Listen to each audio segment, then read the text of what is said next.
Anderson to crew, strap down for landing. Altitude 500 feet. 300, 100, touch. About a fish story. Man, and they're buying it. For this week's issue of Washington Emphasis, I have the unusual privilege of having two very distinguished leaders in the field of education, especially in the field of scientific education. I have Dr. Van Allen of the State University of Iowa, who is most famous today perhaps for his work in the space field, in the Van Allen radiation belts. And I think the thing we most need in institutions of higher education is something which might be described as lump subsidies in a general area of knowledge, so that the funds may be used by the local university people in the ways they feel are best adapted to the overall result. Not only in research, but all the way across in producing the kind of people that we need. Yes, research and library facilities, laboratory facilities, fellowships, assistance to students, the way in which the administration of the university judges most appropriate. The interview was then supposed to be a series of detailed technical questions designed to trip up the astronauts. During the process, there was quite a bit of tension and some very uncomfortable moments, including one actual fistfight. Now, the pilots of the Apollo program had done many interviews over the years, many televised, and had been going through their song and dance without really any instances of contention. People lie under oath all the time. It's called perjury, and every country has an extensive system of laws and punishments to deal with it. These punishments don't seem to stop the people from committing perjury, and you can read about it almost every day. Why would astronauts, trained by a very large military science program, be afraid of just putting their hand on the book and just tell one more lie? You get, pardon? Is the engine loud as you're descending? Well, the engine is very loud. It's very difficult to tell the difference between feeling sound and hearing sound, but yes, it's loud. When you were in it, you couldn't hear it in the vacuum of space. It's a very kinetic, very dynamic period of about 10 to 12 minutes. And you get down to 200 feet, and you go through an area where you're either going to land or you're basically going to crash. So is the Earth, I guess, is 6 times bigger than the Moon is from Earth? The Earth is about 4 times bigger than a full moon looks to us from Earth. It was very close to the horizon on Apollo 17, and that was unique for us. We didn't have to look up like most of the other flights from most of the other landing sites were to look at the Earth. I mean, I just glanced over my shoulder, and there's the Earth. It was there all the time. It was so prominent. It was almost involuntarily while you're going about your work and being a lunar geologist and exploring and driving a rover, you'd always be confronted by the Earth itself. It was, I tell you what, it was almost like a security blanket because you knew it was there. It was the warmth that accompanied your visit to another planet. For instance, our lunar module, when we lifted off the surface, had to burn for 7 minutes and 14 seconds. Not just light off, only one engine. You know, we had redundant or backup valves, but only one engine, one set of propellant tanks. It had to light off and had to burn for 7 minutes and 14 seconds. If it quit earlier than 7 minutes and 7 seconds, we came back down to the moon, and there was no rescue. So there was no strange phenomenon going through the belts of any kind. Nothing happened. There was no great unknowns, no science fiction going to the moon. It was all science fact, although sometimes it seemed like it was science fiction. I saw a CNN report about 3 years ago. The space shuttle went to about 365 miles, and that was the closest they got to the belts since the moon missions went through them. And they were about, I guess, 650 miles away from the belts.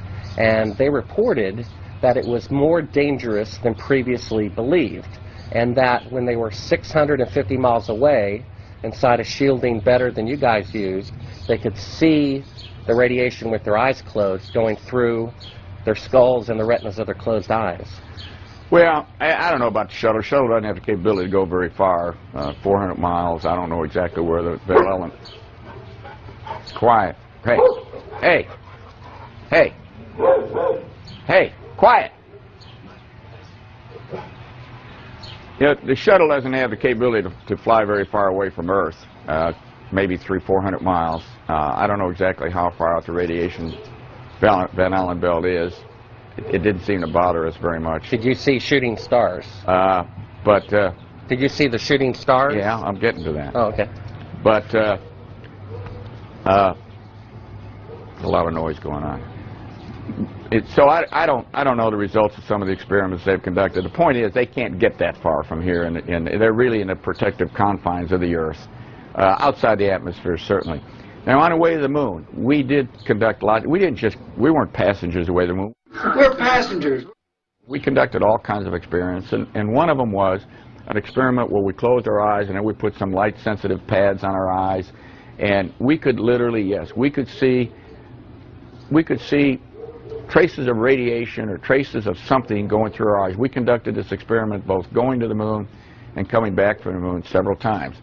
Now, what that all meant, I don't know, but it wasn't the kind of radiation that gave us a problem of any kind. But you could see it. You could close your eyes and you could see these things shoot by.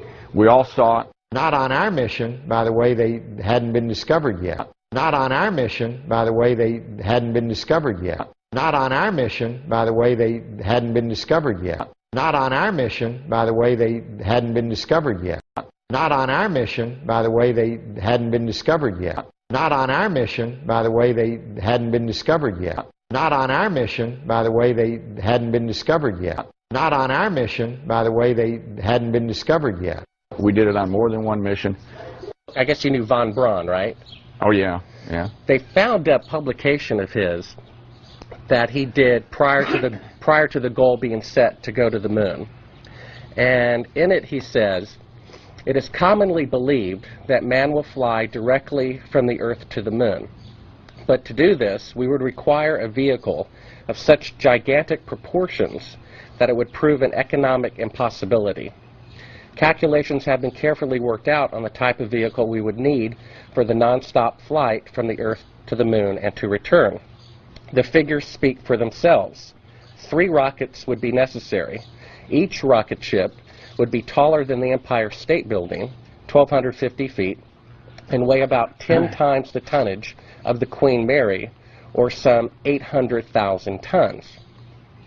Now, the Saturn V rocket weighed 2,500 tons. Now, that's a difference of 32,000%. How do you explain that change was made within a 3-year period? All right, is this a Bible? Yep, absolutely. It's I my think Bible. this is ludicrous, and I want you to put that on film. It's ludicrous. I swear... Under penalty of perjury? I swear under penalty of perjury... Treason. And eternal damnation. And eternal damnation. That I walked on the moon during Apollo 17. That I walked on the moon on Apollo 17 for 75 hours. I lived on the moon on Apollo 17 for 75 hours. Well, 6 other astronauts did not swear in the Bible when they had the opportunity. Well, that's fine. I probably, you know why they didn't? The same reason I almost didn't, because it's absolutely ludicrous for you to ask me that. Okay. Well, would you affirm... I won't continue on this line. Would you swear on the Bible that you walked on the moon? You bet your sweet ass. Okay. Put your left hand on the Bible. Put your left hand on the Bible. Raise your right hand. And say, I, Edgar Mitchell. I, Edgar Mitchell. Affirm. Affirm. Under penalty of eternal damnation. I don't believe in that, but... penalty of eternal damnation. That I walked on the moon on Apollo 14. That I walked on the moon on Apollo 14. Well, you know, you're the first astronaut to do that. We asked 6 other astronauts to swear on the Bible, and they refused to do it. Well, I don't particularly like to take oaths like that either, because I don't accept the Bible as the gospel of anything except a historical record. But we did go to the moon.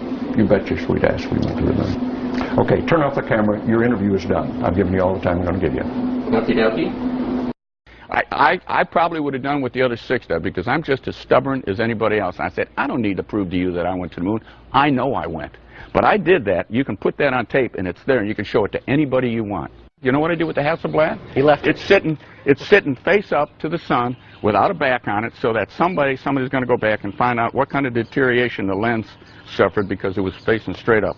Where's the lunar rover? It's a mile behind the Well, how do you think we took the pictures of the liftoff on Apollo 17 with a television camera?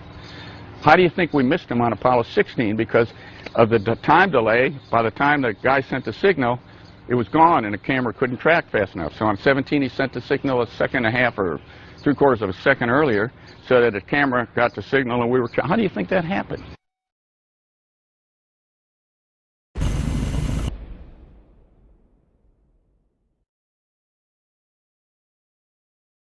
I've got a book telling me I didn't go to the moon, that thick, okay? There's a book there when you can't see stars in the daytime and the shadows in the wrong place. I don't give a damn about all that shit. During the passage of this rover, some mistakes were made during filming. The jumps of the scale model needed to be longer and more spectacular. In my opinion, this is a scale model with a dummy. Look at his arm, the left arm of the astronaut, who seems to be holding the camera and at the same time driving the rover. It doesn't move. A normal person cannot keep his arm in this position. That's why I think it was a scale model used in this sequence.